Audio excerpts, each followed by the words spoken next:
the comfort that we get for going to church and doing things that we think is right is so much comfort that it let us think that this will earn us salvation, and once God come, we're getting in. But there's a scriptures where there were two men. Jesus was speaking about it, and he said two men went into the temple. One prayed and tell God that, God, I'm happy I'm not like the other men, adulterers and all those sorts of things, and that he gave his tithes and he fasted twice a week and all those good things. And the other man, who all that he prayed for, or all that he said to God, he said, God, I'm a sinner. And I think he asked for forgiveness and that he's a sinner. And with all that the other man did, when both of them leave the temple, the man that didn't do all those other things, like the tithes and the fasting twice a week, he went home more fulfilled than the other man. Now, how is that? God said, he who exalteth himself shall be abased, and he who humbleth himself shall be exalted. A lot of us Christians think that we are better than everyone else, and we are better than the homosexual, and we are better than the adulterer and the fornicator,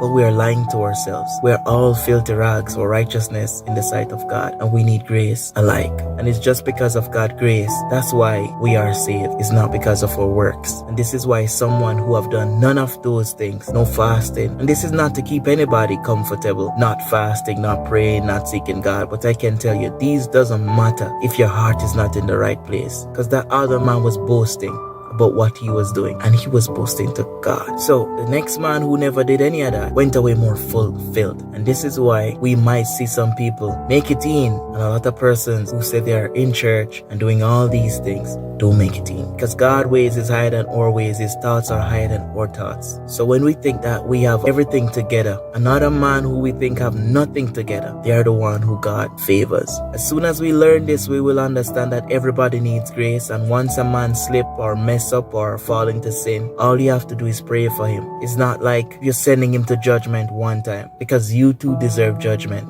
God bless.